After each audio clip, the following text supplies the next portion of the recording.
السلام علیکم ورحمۃ اللہ وبرکاتہ۔ نحمدہ ونصلی علی رسولہ الکریم، اما بعد، اعوذ باللہ من الشیطان الرجیم، بسم اللہ الرحمن الرحیم۔ سبحان الذی اسری بعبدہ لیلا من المسجد الحرام الی المسجد الاقصی الذی بارکنا حولہ لنریہ من آیاتنا انہ هو السمیع البصیر۔ صدق اللہ العظیم۔ میرے مسلمان بھائیوں اور میری بہنوں، ہم سب واقف ہیں کہ اس وقت فلسطین کے اندر مسجد اقصیٰ کے اطراف میں کیا حالات ہیں۔ یہود کی جانب سے مسجد اقصیٰ کو شہید کرنے کی مکمل تیاریاں ہیں، اور جو کچھ حالات وہاں ہم دیکھ رہے ہیں یہ اس مسجد کو شہید کرنے کی ان لوگوں کی جانب سے کوششیں ہیں۔ اس سے پہلے بھی یہ بات سننے میں آئی تھی کہ مسجد اقصیٰ کی بنیادوں کو خفیہ طور پر کھودا جا رہا ہے۔ کھودنے کی ایک وجہ ہے، میں انشاءاللہ بھی جب مکمل بات عرض کروں گا تو اس میں بتاؤں گا کہ کیوں کھودا جا رہا ہے، بہانہ کیا دیا۔ یہ بات بھی سننے کو آئی کہ ان لوگوں کی جانب سے مسجد اقصیٰ کے آس پاس فلسطین کے اندر بناوٹی زلزلے پیدا کیے گئے، کیونکہ ٹیکنالوجی کے اندر آج انسان نے بہت ترقی کر لی ہے، تو اس طریقے کے معاملات بھی ہیں شاید کہ بناوٹی زلزلے بھی پیدا کر لیے جائیں۔ پروجیکٹ ہارپ کے بارے میں آپ نے سنا ہوگا، اس کے تعلق سے کہا جاتا ہے کہ یہ پروجیکٹ اسی لیے تھا، واللہ عالم، اللہ بہتر جانے، مجھے تو نہیں، لیکن میں نے سنا ہے کچھ لوگوں سے۔ ہاں، ساتھ ساتھ یہ بات کہ مسجد اقصیٰ کو بہرحال ان لوگوں کی جانب سے کئی مرتبہ ہتھیانے کی کوشش ہے، اور وہاں پر یہ اپنا تھرڈ ٹیمپل ہیکل سلیمانی بنانا چاہتے ہیں۔ دراصل اس کے پیچھے کی وجہ کیا ہے، ایسا کیوں کر رہے ہیں؟ ہمارے بہت سارے مسلمان بھائی اس طریقے کے سوالات پوچھ رہے ہیں، آج کل ہمارے پاس بھی ایسے میسیجز آئے کہ یہ کیوں ہو رہا ہے، بلکہ اللہ حفاظت فرمائے بہت سارے مسلمان بھائیوں نے تو یہ تک سوال پوچھا کہ مسجد اقصیٰ کیا ہے، مسجد اقصیٰ کیوں ہے، کیا حیثیت ہے اس کی، کیا وجہ ہے کہ مسلمان اس سے اتنی محبت کرتے ہیں، کون سے ملک میں ہے؟ ابھی تک ہمارے بہت سارے مسلمان نوجوانوں کو یہی نہیں پتہ، اور بہت سارے لوگوں کی جانب سے بڑے شکوک و شبہات۔ ایک ساتھی نے تو مجھ سے یہاں تک کہا میسیج کے ذریعے کہ یہ جو یہودی ہیں یہ مسلمانوں کا کون سا فرقہ ہے؟ یعنی اس بیچاری کی سوچ یہ تھی کہ ایک مسلمان فرقہ دوسرے مسلمان فرقے سے لڑ رہا ہے۔ لا علمی کے نتیجے میں لوگوں کو یہ بھی نہیں پتہ کہ یہودی کیا ہے، یہودی کون سی قوم ہے، یہودی کہاں سے آئے، مقصد کیا ہے ان کا، مسجد اقصیٰ کو کیوں شہید کرنا چاہتے ہیں۔ انشاءاللہ آج کی اس نشست میں میں آپ حضرات کے سامنے اس بات کی مکمل وضاحت کروں گا۔ ہاں، آپ سے ایک چھوٹی سی درخواست کروں گا کہ آپ کا وقت تھوڑا زیادہ لوں گا۔ آپ ایسے سمجھ لیں جیسے کہ ہمارے یہاں ابھی رمضان کورس کے اندر کلاسز چلی ہیں نا، 30-40 منٹ، تو ممکن ہے ہمارے پاس آج اتنا وقت لگے۔ مسجد اقصیٰ جو مسلمانوں کا پہلا قبلہ ہے، اس کی خاطر، اس سے محبت کی خاطر آپ حضرات سے درخواست کروں گا کہ اپنے وقت کو فارغ کر کے بیٹھیں اور اس کی جو مکمل داستان ہے، اس کی جو مکمل تاریخ ہے، اس کو ضرور سنیں، تاکہ اس قسم کے شکوک و شبہات جو ہیں وہ صاف ہو جائیں، اور ہمارے وہ بہت سارے مسلمان بھائی بھی جن کو کچھ نہ کچھ نالج ہے ان کے علم میں مزید اضافہ ہو جائے۔ اللہ پاک ہم سب کو کہنے سننے سے زیادہ عمل کرنے کی توفیق عطا فرمائے۔ دیکھیے، دنیا کے اس وقت اندر بہت سارے مذاہب ہیں دنیا کے اندر، لیکن جو آسمانی مذاہب ہیں وہ 3 ہیں، جو بڑے مذہب سمجھے جاتے ہیں، آسمانی سمجھے جاتے ہیں۔ باقی جتنے مذاہب میں بدھ مذہب ہوا، ہندو مذہب ہوا، یہ جو بھی یہ زمینی مذاہب ہیں، لیکن یہودی، عیسائی اور مسلمان، ان کے پاس جو مذاہب ہیں یہ آسمانی مذاہب سمجھے جاتے ہیں۔ اس کی وجہ یہ ہے کہ ان کے پاس آسمانی کتابیں بھی ہیں، تورات، بائبل، قرآن، اور انبیاء کرام کا ایک سلسلہ ہے جو ان تینوں مذاہب سے وابستہ ہے۔ کسی اور مذہب کو یہ خصوصیت حاصل نہیں ہے جو ان تینوں مذاہب کو حاصل ہے، اور کمال کی بات یہ ہے کہ 80-85% دنیا کی جو آبادی ہے وہ ان تینوں مذاہب سے تعلق رکھتی ہے۔ باقی کے جو 14-15% لوگ بچتے ہیں وہ دوسرے مذاہب سے ان کا تعلق ہے، ہندو مت سے اور بدھ مت سے اور جین مت سے اور سکھیزم جو بھی ہے، یہ سب زمینی مذاہب سمجھے جاتے ہیں، اور آسمانی مذاہب سے ان کا ویسے بھی کوئی مقابلہ نہیں ہے۔ اگر ان مذاہب کا گہرائی سے جائزہ لیا جائے اور تحقیقی طور پر ان کو پڑھا جائے تو پتہ چلے گا اتنے مضبوط بھی نہیں ہیں، ان کی کوئی حیثیت بھی نہیں ہے، کوئی حقیقت بھی نہیں ہے، بس بناوٹی قصے اور کہانیاں ہیں۔ اگر ان تینوں مذاہب کا جائزہ لیں، یہودیوں کا، عیسائیوں کا اور اسلام کا، تو اس کے اندر حالانکہ یہودیوں میں اور عیسائیوں میں جو کتابیں ان کے پاس ہیں تورات اور بائبل کی حیثیت سے، یہ آسمانی کتابیں تو ہیں لیکن وقتی طور پر ان کی وہ حفاظت نہ ہو سکی جیسے کہ قرآن کی ہوئی، اللہ تبارک و تعالیٰ نے کی ہے۔ میں نے رمضان کورس میں قرآن کے تعلق سے ایک پوری نشست بتائی تھی اور بتایا تھا کہ دوسری آسمانی مذاہب کا کیا مقابلہ ہو سکتا ہے قرآن مجید سے، لیکن ان تبدیلیوں کے باوجود، ان گھٹانے اور بڑھانے کے باوجود ان کتابوں میں کچھ نہ کچھ جو ہے وہ حلاوت اور چاشنی کبھی کبھی محسوس ہوتی ہے کہ لگتا ہے ہاں شاید یہ وہ موقع ہو، یقین سے نہیں کہا جا سکتا لیکن لگتا ہے کہ ہاں شاید یہ وہ موقع ہو جو ہم پڑھ رہے ہیں، جس کو ہم دیکھ رہے ہیں، اس کی کوئی تبدیلی نہ ہوئی ہو، کچھ آیتیں شاید ابھی بھی اس میں باقی ہوں، اور لگتا بھی ہے ایسا آثار سے، کیونکہ بعض چیزیں یہ تورات کے اندر اور زبور کے اندر، انجیل کے اندر ایسی ملتی ہیں جو قرآن سے بالکل میل کھاتی ہیں۔ نوح علیہ السلام کا واقعہ اور بہت ساری، اگرچہ کچھ چیزیں اس میں بہت زیادہ تبدیل ہو چکی ہیں، لیکن بات یہ ہے کہ دنیا کے تین بڑے جو مذاہب ہیں، یہ تینوں مذاہب اپنا اپنا معاملہ مسجد اقصیٰ سے جوڑتے ہیں۔ یہودی اس سے اپنا تعلق کیوں جوڑتے ہیں؟ یہودی کہتے ہیں کہ یہ ہماری سب سے پرانی جگہ ہے جہاں پر ہمارے آبا و اجداد آباد تھے۔ یہودی اصل میں خاندان ہے، ایک مذہب نہیں ہے، یہ بات بھی یاد رکھیے گا۔ یہودی اور عیسائی یہ دونوں صرف ایک خاندان ہیں، یہ مذاہب نہیں ہیں۔ اس معاملے میں جو عیسائی ہیں وہ ذرا پٹلی سے اتر گئے اور انہوں نے اپنے خاندان سے نکل کر اپنے مذہب کا پرچار کرنا شروع کر دیا، دعوت دینی شروع کر دی، اور دوسرے جو ہے لوگوں کو اپنے مذہب کے اندر داخل کرنا شروع کر دیا۔ یہودیوں نے آج تک ایسا نہیں کیا، ان کے اندر آج تک کٹر پنتھی ہے۔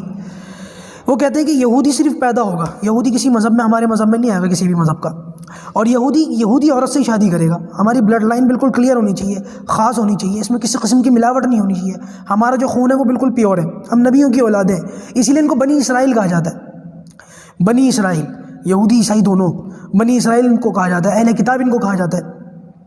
تو یہودی تو یوں کہتے ہیں کہ ہم نبیوں کی اولاد ہیں، بنی اسرائیل ہیں، اور ہمارے آبا و اجداد یہاں پر آباد تھے، اس لیے یہاں پر ہمارا حق ہے۔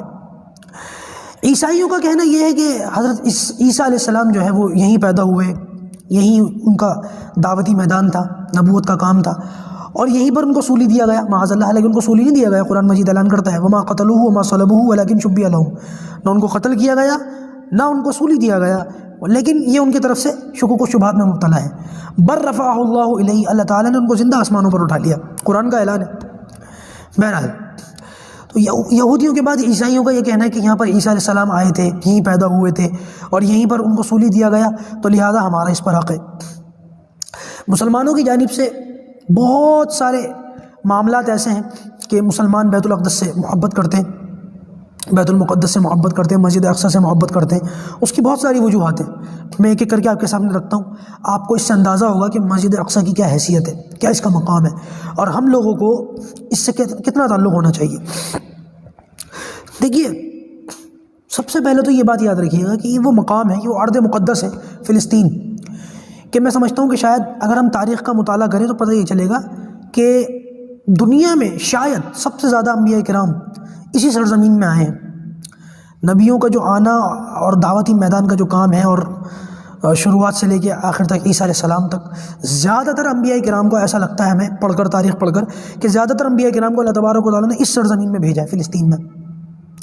اور ظاہر سی بات ہے جب انبیاء ادھر آئے ہیں تو معجزات بھی سب سے زیادہ ادھر ہی رونما ہوئے ہیں، کیونکہ معجزوں کا معاملہ نبیوں کے ساتھ ہوتا تھا، انبیاء کرام کے اوپر معجزے جو ہے بعض اوقات انبیاء کرام اپنی اپنی امتوں کو معجزے دکھاتے تھے، تو یہ وہ سرزمین ہے جہاں پر سب سے زیادہ معجزے صادر ہوئے ہیں، اور یہ سب سے زیادہ انبیاء کرام یہاں پر تشریف لائے ہیں۔ دوسری بات کہ حضرت ابراہیم علیہ السلام اور آپ کے بھتیجے حضرت لوط علیہ السلام، ان دونوں نبیوں کو اللہ تبارک و تعالیٰ نے اس جو ہے جگہ پر جانے کا حکم دیا۔ آپ کو وہ یاد ہوگا مشہور واقعہ، جب ابراہیم علیہ السلام کو آگ میں پھینکا گیا، اس کے بعد آپ اپنی قوم کو چھوڑ کر کے گئے، تو اپنے بیٹے اسماعیل اور بیوی ہاجرہ کو آپ نے مکہ چھوڑا جو اس وقت غیر آباد تھا، لیکن بیوی اور بیٹے کو چھوڑ کر وہاں رکے نہیں، آپ وہاں سے چلے گئے۔ کہاں گئے؟ یہیں آئے تھے، اسی فلسطین پر۔ اور لوط علیہ السلام کا جو معاملہ ہے وہ بھی جو ہے یہیں پر اپنی قوم کو دعوت دیتے تھے، ان کی قوم یہیں پر آباد تھی، اور ان کی قوم نے جب آپ کی بات نہ مانی، ان پر جو عذاب آیا قوم لوط پر، وہ اسی جگہ پر آیا۔ یہ وہ مقام ہے۔ اس کے علاوہ ایک بہت بڑے جلیل القدر پیغمبر حضرت داؤد علیہ السلام، وہ اس مقام پر ان کی نبوت کا معاملہ تھا، وہ یہیں پر نبوت کے ذمہ داریوں کو انجام دیتے تھے۔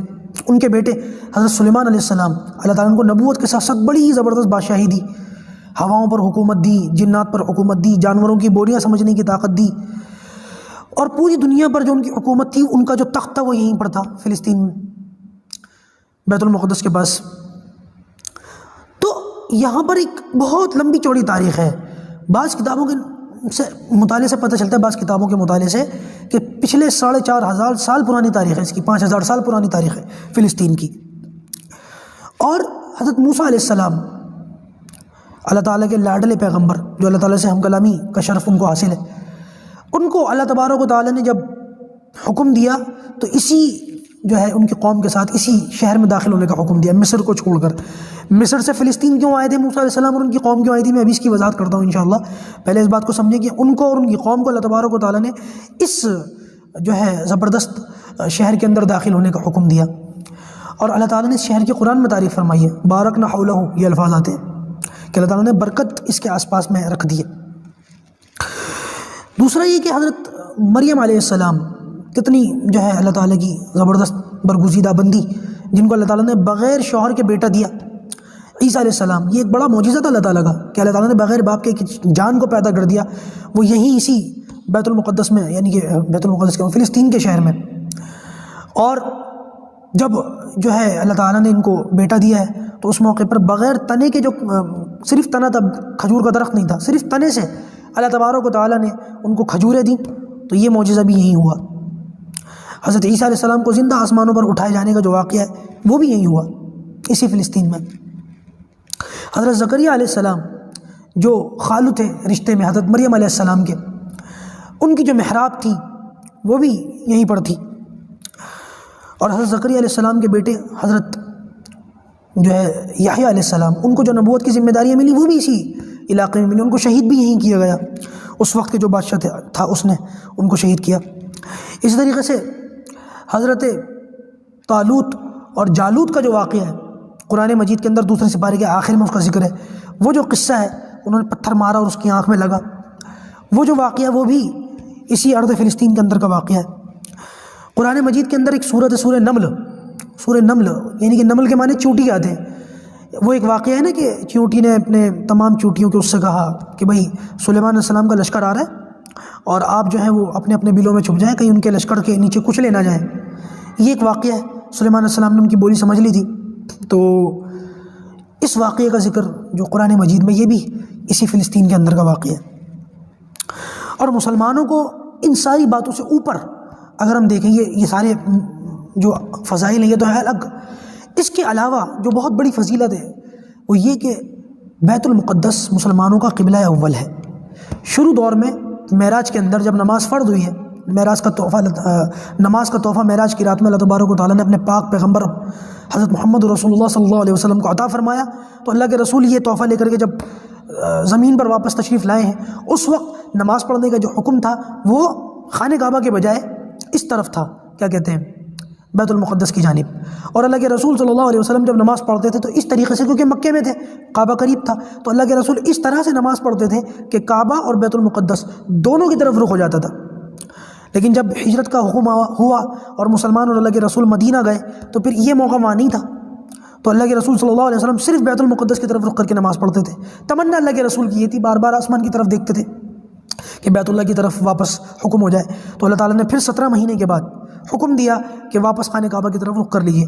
لیکن ایک عرصے تک بیت المقدس مسلمانوں کا قبلہ رہا، اس طرف رخ کر کے لوگ نماز پڑھتے رہے۔ اس کی کیا حکمتیں تھیں وہ انشاءاللہ پھر کبھی، لیکن بہرحال یہ ایک اس کو بڑی فضیلت حاصل ہے۔ دوسرا، جب معراج کی رات میں نبی کریم صلی اللہ علیہ وسلم تشریف لے گئے مسجد حرام سے مسجد اقصی تک، سبحان الذی اسری بعبدہ لیلا من المسجد الحرام الی المسجد الاقصی، مسجد حرام سے مسجد اقصی تک تشریف لے گئے، تو یہ وہ مسجد اقصی وہ مقام ہے جہاں پر اللہ تبارک و تعالیٰ نے آدم علیہ السلام سے لے کر عیسیٰ علیہ السلام تک تمام نبیوں کو اتار دیا، بھیج دیا، اور نبی کریم صلی اللہ علیہ وسلم نے اس مقام پر بیت المقدس میں کھڑے ہو کر تمام نبیوں کو نماز پڑھائی، امامت فرمائی اللہ کے رسول صلی اللہ علیہ وسلم نے۔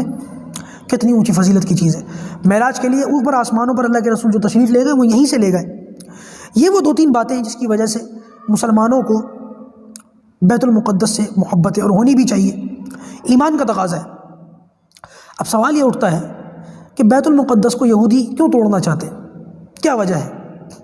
بات دراصل یہ ہے کہ یہودیوں کا یہ ماننا ہے کہ یہ جو بیت المقدس ہے یہاں پر ان کا ہیکل سلیمانی تھا، اور اس کو توڑ کر یہاں پر بیت المقدس بنایا گیا ہے۔ ابھی جب تاریخ پر بات کروں گا تو آپ کو پوری بات سمجھ آئے گی۔ ان لوگوں کا یہ ماننا ہے یہودیوں کا کہ بیت المقدس ٹوٹے گا، اس کے بعد تیسرا ہیکل سلیمانی بنے گا، تو ہمارا مسیحا دجال وہ تشریف لائے گا اور وہ دنیا کے اوپر حکومت کرے گا، اور اس کے ساتھ ساتھ پوری دنیا پر یہودیوں کا کنٹرول ہو جائے گا، اور پوری دنیا پر یہودیوں کی بادشاہی ہو جائے گی، اور گریٹر اسرائیل بن جائے گا۔ اس وجہ سے وہ اس کو شہید کرنا چاہتے ہیں۔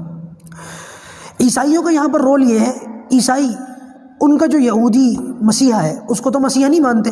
عیسائیوں کا کہنا یہ ہے کہ عیسیٰ علیہ السلام کو سولی دے دی گئی، اور قیامت سے پہلے عیسیٰ علیہ السلام جو ہے وہ تشریف لائیں گے، اور عیسائیوں کے مسیحا عیسیٰ علیہ السلام ہے۔ اور ان لوگوں کا بھی یہ ماننا ہے کہ جب تیسرا ٹیمپل بن جائے گا تبھی ہمارے مسیحا عیسیٰ علیہ السلام تشریف لائیں گے، اور یہودیوں کے مسیحا دجال کو قتل کریں گے۔ یہ ان لوگوں کا بھی ماننا ہے کہ دجال کو عیسیٰ علیہ السلام قتل کریں گے، لیکن عیسائی کہتے ہیں کہ ان کا دنیا میں تشریف لانا تبھی ہو پائے گا نشانیوں کی جو ہے نشانیوں کی اس سے نشانیوں کے معاملے سے، وہ بھی تشریف جب لائیں گے جب ان کا ہیکل بنے گا، تو لہٰذا ان کے تشریف لانے کے لیے ان کا ہیکل بننا ضروری ہے۔ تو افسوس کی بات یہ ہے کہ عیسائی بھی اس معاملے میں یہودیوں کے ساتھ ہے کہ ان کا ہیکل بن جائے تاکہ ہمارے مسیحا تشریف لائیں۔ مسلمانوں کا معاملہ یہ ہے کہ بیت المقدس بہت پرانی تاریخ رکھتا ہے، اور ان وجوہات کی بنا پر جو میں نے بتائی ہیں آپ کو، اس وجہ سے بیت المقدس کو کبھی بھی توڑا نہیں جا سکتا، کبھی بھی شہید نہیں کیا جا سکتا۔ لہٰذا مسلمان اپنے تن من دھن کی بازی لگا کر اس کی حفاظت کر رہا ہے۔ سلام ہے ان مسلمان لوگوں پر اور وہاں کے فلسطینی مسلمانوں پر جنہوں نے اپنا سب کچھ داؤ پر لگا دیا۔ کسی نے بیوی کھو دی، کسی نے اپنی ٹانگ کھو دی، کسی نے اپنے ہاتھ کھو دیے، کوئی اندھا ہو گیا، کوئی جان سے گیا، کوئی مال سے گیا، کوئی گھر سے گیا، بچے زیر علاج ہیں ہاسپٹل کے اندر تو اسپتال پہ ہی بم گرا دیا، وہیں مر گئے۔ ان لوگوں نے کمال کر دیا، ان لوگوں نے، ہمیں شرم آنی چاہیے ان لوگوں کو دیکھ کر کے اللہ تبارک و تعالیٰ نے کیسا جذبہ، کیسا ایمان اور کیسی ان کو جرت سے نوازا ہے۔ پروردگار ہمیں بھی اس کا کچھ نہ کچھ حصہ نصیب فرمائے۔ تو بات دراصل یہ ہے کہ یہ جو بیت المقدس ہے یہ وہ مقام ہے جہاں پر قیامت کے دن آخرت میں تمام لوگوں کو اللہ تعالیٰ جمع فرمائیں گے۔ میدان محشر بھی یہی ہوگا۔ بہت سارے لوگ عرفات کو کہتے ہیں لیکن وہ درست نہیں ہے۔ صحیح بات یہ ہے کہ یہ جو فلسطین ہے یہیں پر حشر کا میدان برپا ہوگا، اور سارے ایمان والوں کو، سارے ایمان کیا بلکہ غیر ایمان والوں کو، سارے انسانیت کو اللہ تبارک و تعالیٰ یہاں پر جمع فرمائیں گے۔ اس کی بہت بڑی فضیلت ہے۔ بعض روایتوں کے اندر آتا ہے کہ بیت المقدس کے اندر ایک نماز پڑھنا بعض روایتوں کے مطابق 50,000 نماز پڑھنے کے برابر ہے۔ جتنا مسجد نبوی کے اندر ثواب اتنا اس کے اندر بھی ثواب۔ بعض روایتوں میں 500 نمازوں کے برابر آتا ہے۔ بہرحال خانہ کعبہ کے بعد بیت المقدس کی بڑی عظمت ہے۔ ایک صحابی نے پوچھا اللہ کے رسول سے سب سے پہلی مسجد کون سی بنائی گئی؟ فرمایا کہ بیت الحرام۔ اس کے بعد فرمایا کہ مسجد اقصیٰ کا دونوں کے درمیان کتنا فاصلہ ہے؟ 40 سال کا۔ اللہ کے رسول صلی اللہ علیہ وسلم نے ارشاد فرمایا، بخاری کی روایت ہے۔ حضرت عمر رضی اللہ تعالیٰ عنہ وہ شخصیت ہیں جنہوں نے اس کو جو ہے فتح کیا تھا، اور باقاعدہ ان کو دیکھ کر اپنی کتابوں میں نشانیاں پڑھ کر عیسائیوں نے حضرت عیسیٰ علیہ السلام کو چابیاں دے دی ایسے ہی بغیر لڑے، بغیر کسی جنگ کے۔ اور بعد میں پھر ہماری نااہلیوں کی وجہ سے بیت المقدس مسلمانوں کے ہاتھوں سے نکلا، تو پھر سلطان صلاح الدین ایوبی نے اس کو دوبارہ فتح کیا، ایک جنگ ہوئی، اور اس جنگ کے نتیجے میں مسلمانوں کو زبردست کامیابی ہوئی، فتح ہوئی، اور پھر دوبارہ بیت المقدس مسلمانوں کے ہاتھ میں آ گیا، اور آج تک یہ مسلمانوں کے ہاتھ میں۔ دیکھیے یہ جو میں نے بتایا نا کہ یہودی اور عیسائی اپنے اپنے مسیحا کا انتظار کر رہے ہیں، اور بیت المقدس سے ان کی ایک تاریخ وابستہ ہے۔ اب تھوڑی سی جو اس کی تاریخ کو سن لیجئے اور بات کو پورا سمجھ لیجئے۔ آدم علیہ السلام سے لے کر نبوت کا جو سلسلہ ہے وہ شروع ہوتا ہے آدم علیہ السلام سے۔ آدم علیہ السلام ہے، پھر شیس علیہ السلام ہے، پھر ادریس علیہ السلام ہے، پھر نوح علیہ السلام ہے، اور بھی بہت سارے انبیاء کرام ہیں قابل ذکر، لیکن میں سب کو تو نہیں کہہ سکتا، اتنا موقع نہیں ہے۔ یہ سلسلہ چلتے چلتے ابراہیم علیہ السلام تک پہنچا، آدم علیہ السلام سے ابراہیم علیہ السلام تک۔ علماء نے لکھا کہ پھر ابراہیم علیہ السلام کے بعد جتنے انبیاء کرام آئے ہیں اس دنیا میں وہ ابراہیم علیہ السلام کی اولاد میں سے آئے ہیں، اور ابراہیم علیہ السلام کے 2 بیٹے تھے، پہلے بیٹے حضرت اسماعیل علیہ السلام اور دوسرے بیٹے حضرت اسحاق علیہ السلام، یہ دونوں بیٹے تھے، بڑے بیٹے اسماعیل علیہ السلام اور چھوٹے بیٹے اسحاق علیہ السلام۔ ان دونوں کو اللہ تعالیٰ نے نبوت سے نوازا، اور پھر یہاں سے اسماعیل علیہ السلام کا خاندان الگ ہو جاتا ہے اور اسحاق علیہ السلام کا خاندان جو ہے وہ الگ ہو جاتا ہے۔ اسماعیل علیہ السلام، چونکہ میں نے بتایا نا اللہ کے رسول جو ہے حضرت ابراہیم علیہ السلام کو اللہ تعالیٰ نے حکم دیا تھا مکہ میں چھوڑ دو، تو آپ اپنی ماں حضرت حاجرہ کے ساتھ مکے میں تھے، اور وہاں کچھ قبیلے آس پاس زمزم کی وجہ سے پھر آباد ہوئے، غالباً قبیلہ بنو جرہم، غالباً وہاں حضرت اسماعیل کا نکاح ہوا، اور اسماعیل علیہ السلام کی اولاد میں صرف ایک نبی آئے ہیں، صرف ایک نبی، اور وہ کون ہے؟ خاتم النبیین والمرسلین حضرت محمد رسول اللہ صلی اللہ علیہ وسلم۔ اسماعیل علیہ السلام کی اولاد میں اللہ کے رسول کے علاوہ کوئی اور پیغمبر نہیں آئے۔ ہاں، ابراہیم علیہ السلام کے دوسرے بیٹے اسحاق علیہ السلام کی اولاد میں سے پھر بہت سارے انبیاء کرام تشریف لائے ہیں، حضرت یوسف ہیں، بنیامین ہیں، موسیٰ ہیں، اور ہارون ہیں، داؤد ہیں، زکریا ہیں، ایوب ہیں، یحییٰ ہیں، سلیمان ہیں، یوشع ہیں، شعیہ ہیں، عیسیٰ ہیں علیہم السلام۔ ان تمام انبیاء کرام کا جو سلسلہ چلتا ہے پھر وہ ابراہیم علیہ السلام کے دوسرے بیٹے اسحاق علیہ السلام سے چلتا ہے، اور یہ جو بنی اسرائیل یہود اور نصارہ ہیں یہ انہی کی اولاد میں سے ہیں۔ حضرت ابراہیم کے بیٹے اسحاق علیہ السلام کے بیٹے تھے حضرت یعقوب علیہ السلام۔ یعقوب علیہ السلام حضرت ابراہیم کے پوتے۔ یعقوب علیہ السلام بڑے جلیل القدر پیغمبر تھے، اور ان کا معاملہ یہ تھا کہ ان کو اللہ کا بندہ کہا جاتا تھا۔ اس دور میں عبرانی زبان کے اندر اللہ کا بندہ، اس کے لیے عبرانی زبان کے اندر جو لفظ استعمال ہوتا تھا اس کو اسرائیل کہا جاتا تھا۔ اسرا اور ایل، اسرا یعنی کہ بندہ اور ایل یعنی اللہ کا، اسرائیل اللہ کا بندہ۔ تو اسرائیل کا مطلب یہ تھا کہ یہ ان کا لقب تھا یعقوب علیہ السلام کا، ایسی بندگی کرتے تھے، ایسی عبادت کرتے تھے کہ ان کو یعقوب کوئی نہیں کہتا تھا، ان کے لقب سے ان کو، جیسے کہ پرانے زمانے میں ہوتا تھا، آج بھی عربوں کے اندر رواج ہے کہ نام سے زیادہ لقب سے پکارا جاتا ہے بندے کو، تو ان کو اسرائیل کہا جاتا تھا۔ حضرت یعقوب علیہ السلام جن کو اسرائیل کہا جاتا تھا، ان کے 12 بیٹے تھے، جن میں سے 2 چھوٹے بیٹے اللہ تعالیٰ نے ان کو نبوت سے نوازا، حضرت بنیامین علیہ السلام، حضرت یوسف علیہ السلام۔ اور یوسف علیہ السلام کا پورا قصہ 12ویں سپارے کے اندر موجود ہے کہ کس طریقے سے ان کے بھائیوں نے ان کے ساتھ زیادتی کی، ان کو کنویں میں ڈال دیا، اور پھر وہ اس طریقے سے مصر پہنچے۔ آپ کو یاد ہوگا، آپ نے سنا ہوگا علماء کے بیانوں میں یا کتابوں میں پڑھا ہوگا کہ حضرت یعقوب علیہ السلام روتے تھے اپنے بیٹے کی یاد میں، ان کے 10 بڑے بھائیوں نے زیادتی کی اور حسد تھا ان کو، اور ان 10 بھائیوں میں تو کسی کو نبوت نہیں ملی۔ علماء کا اکثر کا خیال یہی کہ ان کے اعمال ایسے تھے جن کو پڑھ کر لگتا ہے کہ ہاں نبیوں کے اعمال ایسے نہیں ہو سکتے، تو لہٰذا ان کے 2 چھوٹے بیٹوں کے بارے میں تو یقینی طور پر کہا جاتا ہے کہ وہ نبی تھے، لیکن 10 بیٹوں کے بارے میں کہا جاتا ہے کہ وہ نبی نہیں تھے، نبوت کا معاملہ ان کے ساتھ نہیں تھا۔ اور یہ جو یعقوب علیہ السلام کے 12 بیٹے ہیں نا، 10 بڑے اور 2 چھوٹے، انہی سے پھر آگے یہودیوں کی نسل چلتی ہے۔ بعض روایتوں کے اندر آتا ہے یعقوب علیہ السلام کا جو سب سے بڑا بیٹا تھا اس کا نام تھا یہودا، اس سے یہ چلا ہے سلسلہ۔ بہرحال جب یوسف علیہ السلام کو ان کے بھائیوں نے کنویں میں ڈالا اور وہ پھر مصر پہنچے، اللہ تعالیٰ نے وہ زلیخا والا معاملہ ہوا، جیل میں ڈالے گئے، جیل سے نکلے تو اللہ تبارک و تعالیٰ نے علی خزائن الارض، زمین کے خزانوں پر بادشاہت دے دی، اور ان کے بھائیوں سے پھر وہ ٹریڈ چلی ہے، تجارت ہوئی ہے۔ وہ واقعہ لمبا ہے، میں نہیں جاؤں گا اس میں، آپ قرآن کا ترجمہ پڑھ لیجئے، سورہ یوسف کی تفسیر پڑھ لیجئے، اللہ نے اگر موقع دیا تو پھر انشاءاللہ تفسیر کی کلاس میں ہم اس کے اوپر بھی بات کریں گے کہ کیسے وہ معاملہ چلا۔ بہرحال ایک موقع ایسا آیا کہ یوسف علیہ السلام نے نقاب ہٹایا، کیونکہ خوبصورت بہت تھے، نقاب ہٹایا تو بھائیوں نے پہچان لیا یوسف علیہ السلام کو، تو آپ نے اپنے بھائیوں کو اور اپنے باپ حضرت یعقوب علیہ السلام کو یہ کہا کہ آپ فلسطین کو چھوڑیں، کیونکہ یعقوب علیہ السلام اور ان کے سب بیٹے یہ فلسطین ہی میں تھے، یوسف علیہ السلام بھی فلسطین ہی میں تھے کنویں میں ڈالے جانے سے پہلے۔ انہوں نے یہ پھر کہا کہ میں یہاں پر اللہ تعالیٰ نے مجھے نبوت کے ساتھ ساتھ بادشاہی ذمہ داریاں بھی دی ہیں، کیوں نہ آپ ہمارے ساتھ آ کر کے ہمارے ساتھ مصر کے اندر رہیں۔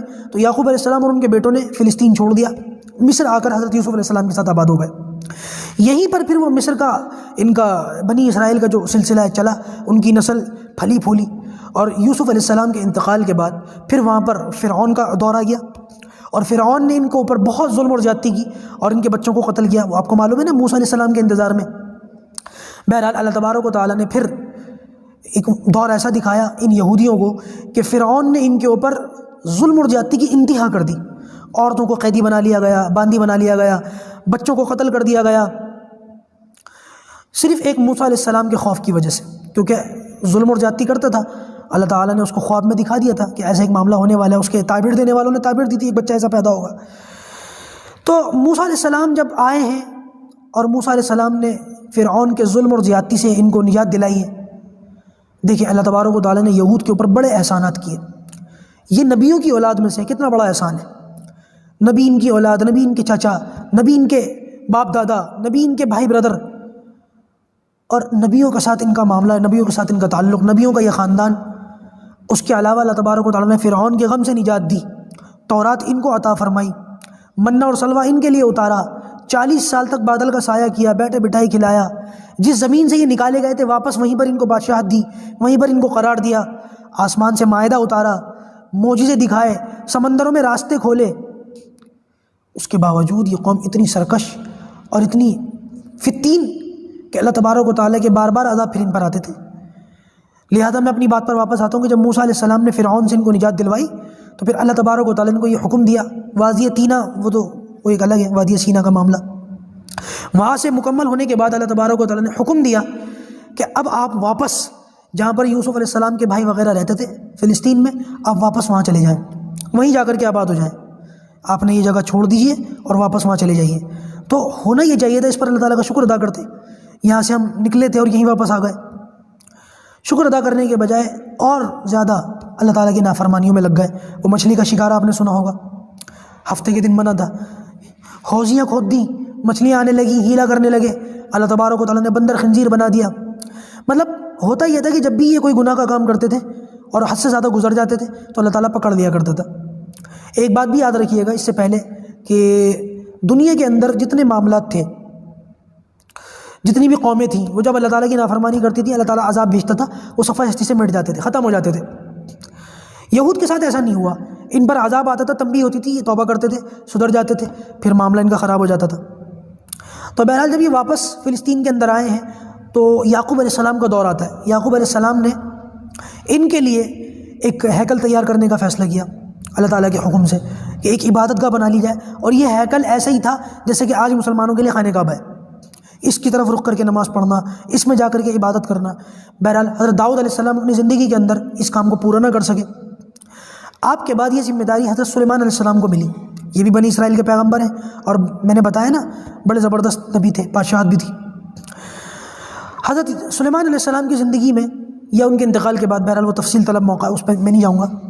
جنات کو اللہ تعالیٰ نے یہ حکم دیا حضرت سلیمان علیہ السلام کے ذریعے سے کہ وہ یہ جو ہیکل سلیمانی اس کا کام مکمل کریں.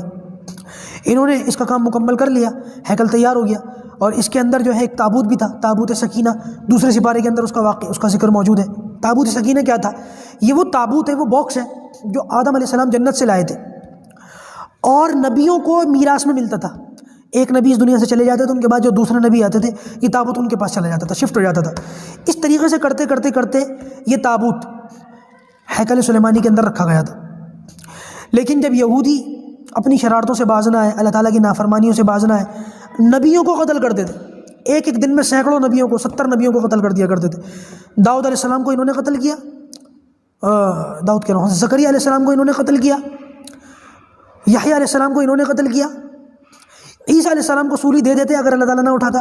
خود اللہ کے رسول صلی اللہ علیہ وسلم کو کئی بار قتل کرنے کی کوشش کی، محل کے نیچے بٹھا دیا، قلعے کے نیچے اوپر سے پتھر پھینکنے کی کوشش کی، وحی بھیج دی اللہ تعالیٰ نے، اللہ کے رسول اٹھ کر چلے گئے. خیبر کے موقع پر بکری کے گوشت میں زہر ڈال کر ملا دیا، اللہ کے رسول صلی اللہ علیہ وسلم کو کھلانے کی کوشش تھی. بہرحال بڑی فتین اور بڑی خطرناک قوم. جب ان کی اس معاملات سے اللہ تبارک و تعالیٰ نے دیکھ لی یہ باز نہیں آئیں گے، اور بجائے اس کے کہ اس بات سے ڈرتے کہ اللہ تعالیٰ نے ہمیں اتنی بڑی ذمہ داری دی ہے ہیکل سلیمان کی نگہبانی، اور اس کے ڈرنے کے بجائے لوگوں پر رعب جھاڑنے لگے، لوگوں کو اپنے سے، دوسری قوموں کو اپنے سے بدتر اور کم ترین سمجھنے لگے. اللہ تبارک و تعالیٰ نے عذاب یہ بھیجا کہ ایک بادشاہ بخت نصر کر کے اس کو ان کے اوپر جو ہے مسلط کر دیا. اس نے ان کی اینٹ سے اینٹ بجا دی، شہر کو تہس نہس کر دیا، اور وہ جو تابوت سکینہ تھا وہ بھی اٹھا کر کے لے گیا. اس پر یہ بہت روتے پیٹتے تھے. بلکہ 2 لاکھ سے زیادہ غالباً یہودیوں کو اس نے قتل بھی کیا، اور 2 لاکھ سے زیادہ یہودیوں کو اس نے غلام بھی بنایا. بخت نصر نے قہر بن کے ٹوٹا ان کے اوپر، فلسطین کے اوپر. ہیکل کو بھی توڑ دیا، بڑی بے حرمتی کی. بہرحال بعد میں اس کے اوپر بھی عذاب آیا، وہ ایک الگ سی چیز ہے. لیکن سائرس دا گریٹ، یعنی کہ علماء نے سائرس دا گریٹ فرمایا کہ ذوالقرنین قرآن میں جن کا ذکر ہے، قالوا یا ذا القرنین نہ یاجوج اور ماجوج کے لیے جو انہوں نے دیوار بنائی تھی ذوالقرنین، مغربی مورخین نے، مغربی تاریخ دانوں نے ان کو سائرس لکھا ہے۔ انہیں جب ان کے اوپر ترس آیا تو انہوں نے واپس ان کو فلسطین آنے کا جو ہے، ان کو آباد کرنے کا جو ہے کہا کہ تم واپس جا کر کے آباد ہو جاؤ، اور یہ بھی کہا کہ اپنا ہیکل سلیمانی اس کو دوبارہ تعمیر کرو، اور اس میں ہر طرح کی مدد کے لیے ہم تمہارے ساتھ تیار ہیں، مالی تعاون بھی، جانی تعاون بھی۔ تو اس وقت ان لوگوں نے دوبارہ ہیکل کو تیار کیا، لیکن پھر وہی والی بات، کیونکہ یہ لوگ اپنے ساتھ شرارتی اور اللہ تعالیٰ کی نافرمانی ان کی فطرت میں، ان کی گھٹی کے اندر ہے۔ جب موسیٰ علیہ السلام نے ان کو تورات دی نا، تب بھی اس موقع پر بجائے اللہ تعالیٰ کا شکر ادا کرنے کے بچڑا بنا کے اس کی پوجا کرنے لگے۔ یہ تو ان کی حالت۔ بہرحال اللہ تبارک و تعالیٰ نے جب ان کا یہ معاملہ دیکھا کہ دوبارہ ہیکل سلیمانی بنانے کے بعد پھر دوبارہ اللہ تعالیٰ کی نافرمانی کر رہے ہیں، دوبارہ اس میں تابوت سکینہ رکھ دیا، سارے معاملات ہو گئے۔ پھر اللہ تبارک و تعالیٰ نے ان کی نافرمانیوں کو دیکھتے ہوئے دوبارہ ایک دوسرے بادشاہ کو ان کے اوپر مسلط کر دیا، اور اس شخص نے پھر جو ٹائٹس نام کا بادشاہ تھا، رومی بادشاہ، نہ یہ یہودی تھا نہ عیسائی تھا، اس کا کسی مذہب سے کوئی تعلق نہیں تھا، اس نے تو بہت بری حالت کر دی۔ مسجد جو ہیکل سلیمانی تھی اس کو بھی مکمل طور سے زمیں بوس کر دیا، اینٹ سے اینٹ بجا دی، شہر میں آگ لگا دی، یہودیوں کو قتل کر دیا، یہاں تک کہ یہودی اس مرتبہ بالکل ہی ختم ہو گئے، اور کچھ یہودی جو بچے تھے وہ دنیا میں ادھر ادھر چلے گئے۔ اور اس بار وہ تابوت سکینہ کو بھی اٹھا کر کے ایسا لے کر کے گئے کہ دوبارہ آج تک تابوت سکینہ ملا ہی نہیں، کہاں ہے آج تک نہیں پتہ کہاں ہے۔ یہی وجہ ہے کہ یہودی کہتے ہیں کہ بیت المقدس کے نیچے اس کی بنیادوں میں تابوت سکینہ ہے، اس لیے ہم وہ کھدائی کر کے نکالنا چاہتے ہیں، حالانکہ ملا کچھ نہیں ان کو آج تک، لیکن کھدائیاں کرتے ہیں بیت المقدس کی عمارتوں کو بنیادوں کو کمزور کرنے کے لیے۔ بہانہ یہ ہے کہ ہم جو ہے وہ تابوت سکینہ ڈھونڈ رہے ہیں، حالانکہ ملا نہیں آج تک، ملے گا بھی نہیں ان کو، ان کی نافرمانیوں کی وجہ سے۔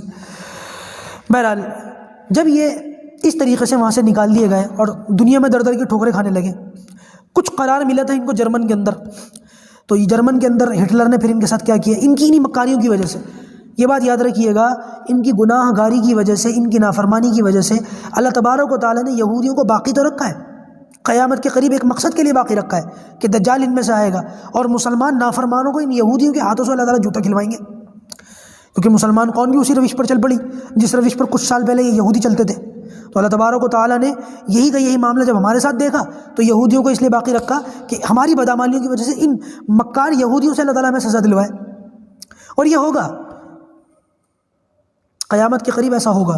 تو بہرحال عرض یہ کر رہا تھا کہ جب ان کو تھوڑا سا قرار ملا اور ان کی نافرمانیاں اور ان کے حد سے زیادہ گزر جانے کی وجہ سے اللہ تبارک و تعالیٰ ان کو ذلیل اور رسوا کر رکھا ہے، تو قیامت کے تو جرمن کے اندر یہودی کے اوپر، یہودی قوم کے اوپر ہٹلر کو اللہ تعالیٰ نے مسلط کر دیا، جیسے بخت نصر اپنے وقت میں مسلط ہوا، جیسے ٹائٹس اپنے وقت میں مسلط ہوا، ویسے پھر ہٹلر ان کے اپنے اوپر اپنے وقت میں مسلط ہوا۔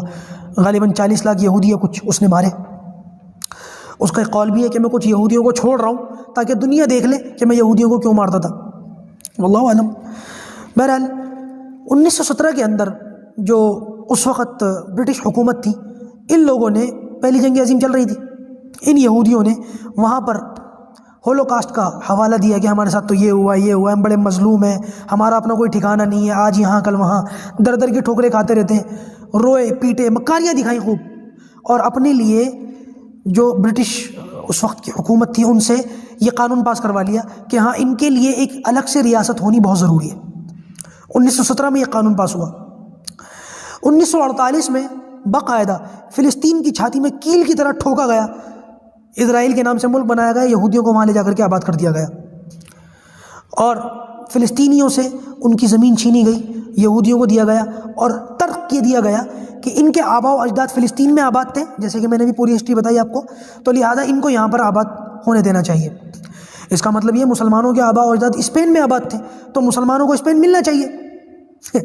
دنیا کے بیوقوف ترین لوگ، حالانکہ بیوقوف نہیں ہیں، مکار ہیں، بیوقوف نہیں ہیں، تو جن لوگوں کو تم نے ان کی زمین دی یہ کہہ کر ان کے آباء و اجداد آباد تھے تو ہمیں ہماری زمین دے دو بھائی، لیکن یہ ایسا کبھی نہیں کریں گے۔ بہرحال وہ دن ہے اور آج کا دن ہے، اسرائیل بڑھتا چلا گیا، فلسطین سکڑتا چلا گیا، اور مسجد اقصیٰ کو یہ شہید اس لیے کرنا چاہتے، جیسے کہ میں نے بتایا ان کا نظریہ یہ ہے، ان کا مسیحا آئے گا ہی تب جب مسجد اقصیٰ شہید ہو جائے گی، اور ان لوگوں کا یہ نظریہ ہے۔ دیکھیے ویسے اس بات کو یہ ثابت نہیں کر سکتے کہ ہیکل سلیمانی عین وہیں تھا، جہاں پر بیت المقدس ہے آج، لیکن ضد ہے، ہٹ درمی ہے۔ دو باتیں جس کی وجہ سے یہ بیت المقدس کو شہید کرنا چاہتے ہیں۔ نمبر ایک تو ان کے اندر ہٹ درمی ہے۔ اگر آج باقاعدہ انٹرنیشنل لیول پر یہودی ڈیبیٹ کرنے کے لیے آ جائے میدان میں، پوری دنیا کا میڈیا کور کر رہا ہو، ہاں بھائی دلائل دو کہ ہیکل سلیمانی یہیں تھا، ایک دلیل نہیں ان کے پاس، لیکن ضد اور ہٹ دھرمی کہ نہیں یہیں بنائیں گے۔ اور ایک دوسری وجہ یہاں بنانے کی وہ یہ کہ اگر آج کہیں اور کسی اور جگہ پر یہ لوگ ہیکل سلیمانی بنا بھی لیں، اپنا ہیکل تیار کر بھی لیں، تو کیا مسجد اقصیٰ کی موجودگی میں ان کے ہیکل کی وہ اہمیت ہوگی جو پہلے تھی؟ نہیں ہوگی۔ یہی وجہ ہے کہ اس لیے بھی بیت المقدس کو شہید کرنا ان کے لیے بہت زیادہ ضروری ہے۔ اب معاملہ یہ ہے کہ جس دور میں ٹائٹس نے ان کے اوپر اٹیک کیا تھا، اس دور میں سب کچھ ختم کر دیا تھا۔ ایک دیواریں گری، ایک دیوار جو ہیکل سلیمانی کی تھی وہ رہ گئی تھی ان کے مطابق۔ اس دیوار کے پاس آ کر کے یہ لوگ روتے ہیں، پیٹتے ہیں، یعنی دنیا بھر کی مکاریاں کرتے ہیں، مظلوم کو دباتے ہیں، سودی بینک کا نظام چلاتے ہیں، دنیا کے اندر شرابوں کو پھیلا رکھا ہے، شراب اڈوں کو، جوے خانوں کو پھیلا رکھا ہے، فلم انڈسٹری چلاتے ہیں، ننگا پن چلا رکھا ہے، پون انڈسٹری چلا رہے ہیں، اور دوسری طرف دیوار کے پاس جا کر کے رو رہے ہیں، یا اللہ ہم بڑے اپنے پروردگار کو پکار رہے ہیں۔ سمجھ میں نہیں آتا کتنی مکار قوم ہے۔ اب اندازہ لگائیں، ایک طرف یہ حال، دوسری طرف یہ حال۔ تو لہٰذا ان لوگوں کی ایک مختصر سی، حالانکہ بہت لمبی ہو گئی بات، لیکن یہ ان لوگوں کی ایک ہسٹری ہے کہ اس طریقے سے بیت المقدس پر ان لوگوں کو آباد کیا گیا، اور آج ان کے ناپاک قدم بیت المقدس کی دہلیز پر پہنچ چکے ہیں۔ ہمارے لیے امتحان کا موقع ہے۔ مسلمانوں کو بار بار یہ بات کہی جاتی ہے، دیکھیے آپ لوگ یاد رکھیں، پچھلے کچھ سالوں میں بار بار نبی کریم صلی اللہ علیہ وسلم کی شان میں گستاخیاں کی گئیں۔ کیوں کی گئیں؟ اس لیے کی گئی کہ ہمیں چیک کیا جا رہا تھا کہ ہمارے اندر اب کتنی غیرت باقی ہے، اب کتنی غیرت باقی ہے، اب کتنی غیرت باقی۔ دنیا کے کئی علاقوں میں آپ سے ناحق مسجدوں کو چھینا گیا، آیا صوفیہ مثال ہے، ایودھیا کے اندر بابری مسجد کی مثال ہے، اور بھی ایسی بہت ساری مثالیں ہیں، قابل ذکر یہ دو تھیں میں نے بتا دیا۔ بار بار چیک کیا گیا، ان کی مسجد چھین لو، اب دیکھو کتنی غیرت باقی ہے۔ تمام ثبوت مسجد کے حق میں ہیں، اس کے باوجود مسجد کا فیصلہ نہیں ہوگا، وہاں پر بت پرستی کی جائے گی۔ اب دیکھتے ہیں ان کے اندر کتنی غیرت باقی ہے۔ اس پر ان کو غصہ آتا ہے یا نہیں؟ ہمیں غصہ نہیں آتا۔ آج اللہ کے رسول صلی اللہ علیہ وسلم کی شان میں گستاخیاں کرنے والے کھلے عام گھومتے ہیں، قانون کا پاس کرتے ہیں، حالانکہ قانون، بس کیا بولوں میں، زبان سے کچھ نکلے گا تو پھر جو ہے وہ قانون کو بنانے والے ہی اس کی دھجیاں اڑا رہے ہیں۔ جب اس طریقے کے معاملات ہوں گے، گستاخیاں کرنے والے کھلے عام گھومیں گے، مساجدوں کو چھینا جائے گا، اور اس پر مسلمان ان کی ماتھے پر بل نہیں پڑیں گے، ان کی تیوڑی پر بل نہیں آئیں گے، ان کو یہی فکر ہوگی ہم کھا لیں، کما لیں، اپنے بچوں کو دے جائیں، تو اس کا مطلب یہ ہے مسلمانوں کے اندر سے روحانیت نکل چکی ہے۔ اور آج یہ وہ دور ہے کہ جب یہودیوں کو یقین ہو چکا ہے کہ ہاں اب یہ وہ وقت ہے کہ مسلمانوں کو کچھ بھی کر لو، دیکھ لو عرب کا حال، وہ تو جا چکے ہیں ان کے پاس، ان کا تو کچھ نہیں کہا جا سکتا۔ اللہ کے رسول نے فرمایا تھا نا ویل للعرب، انہی باتوں کی وجہ سے فرمایا تھا۔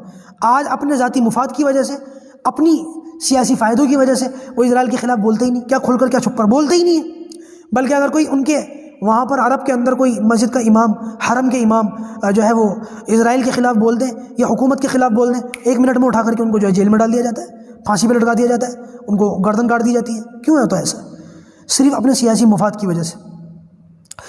اور ایک وجہ یہ بھی ہے کہ یہ لوگ مسجد اقصیٰ کو شہید کر کے وہاں ہیکل سلیمانی بنا کر اس کو پوری دنیا کا جو ہے اپنا دارالخلافت بنائیں گے، اور وہاں پر بیٹھ کر دجال جو ہے پوری دنیا کا نظام چلائے گا، ان کا مسیحا، اس کا یہ انتظار کر رہے ہیں۔ یہ ساری ادھیڑ بن اسی لیے ہو رہی ہے۔ میں ایک چھوٹی سی بات سناؤں آپ کو، بھی بات ختم کروں۔ آج دیکھیے اللہ تعالیٰ کا فیصلہ یہ، میں اس میں یہ بھی بتا دوں اللہ تعالیٰ کا فیصلہ کیا ہے۔ اللہ تعالیٰ کا فیصلہ یہ کہ یہ ہیکل تیار نہیں کر پائیں گے انشاءاللہ، کبھی یہ کر ہی نہیں پائیں گے کبھی۔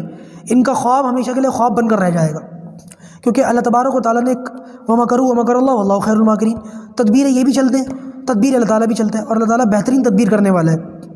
تو لہٰذا یہ اپنی تدبیروں میں مکمل کامیاب ہے، لیکن ایک آسمانی سسٹم ہے وہ بھی کام کر رہا ہے۔ امام مہدی کا آنا طے ہے، حضرت عیسیٰ علیہ السلام کا اتارا جانا طے ہے، اور ان کے ہاتھوں ان لوگوں کا مارا جانا بھی طے ہے، لیکن اس سے پہلے مسلمانوں کی رسوائی بھی طے ہے، یاد رکھیے گا۔ اللہ کے رسول نے فرمایا ایک جنگ کے بارے میں جو ہونے والی ہے عنقریب، اس میں اگر کسی شخص کے 1000 بیٹے ہوں گے تو 999 قتل ہو جائیں گے۔ آپ اندازہ لگائیں کہ ان معاملات میں بیت المقدس کو اور فلسطین کو اللہ تبارک و تعالیٰ آزاد تو کروائیں گے، یہ تو ہوگا، لیکن اس کی آزادی میں ہمارا کیا حصہ ہوگا؟ ہم کہاں کھڑے ہوئے؟ ہم نے کہاں جانے کا فیصلہ کیا ہے؟ کیا آج ہم اپنے بچوں کو بیت المقدس کی داستان سناتے ہیں؟ کیا آج ہم اپنے بچوں کو بیت المقدس کے تعلق سے بتاتے ہیں؟ اس کی محبت ان کے دلوں میں ڈالتے ہیں؟ کیا ہم کہتے ہیں کہ نہیں بیٹا تمہاری زندگی کا مقصد یہ بھی ہے، اس کو آزاد کرانا ہے؟ ہم سلطان صلاح الدین ایوبی کو آواز تو لگاتے ہیں، کیا ہم نے اس بات کی کوشش کی ہمارے بچوں میں سلطان صلاح الدین ایوبی پیدا ہو جائے؟ کیا ہمارا خیال ہوا کہ ہمارا خیال گیا اس طرف؟ نہیں گیا۔ یہ پوری تاریخ جو میں نے آپ کو بتائی ہے اس کو دھیان میں رکھیے، اس کے بعد سوچئے کہ ہم کہاں کھڑے ہوئے ہیں۔ اللہ تبارک و تعالیٰ ہم سب کو کہنے سننے سے زیادہ عمل کی توفیق دے۔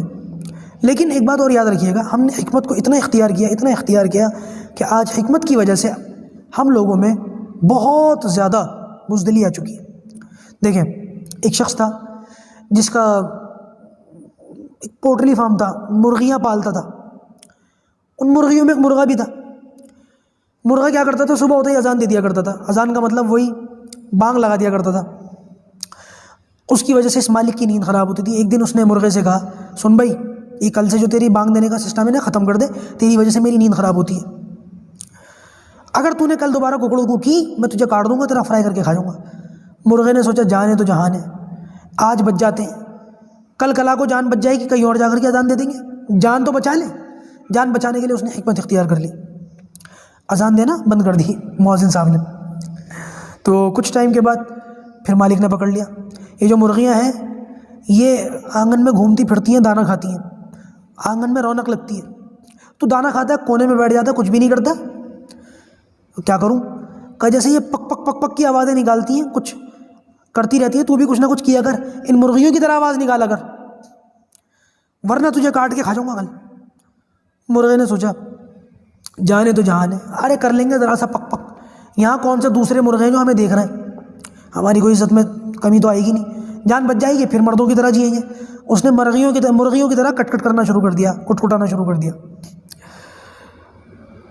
پھر اس کے بعد کچھ دن گزرے تھے، مالک نے پکڑ لیا، ہاں بھائی یہ جو مرغیاں ہیں یہ دانہ کھاتی ہیں اور انڈا دیتی ہیں، تو دانہ کھاتا ہے، صرف گوبر کرتا ہے، پورا آنگن گندا کرتا ہے، تو میں کیا کروں؟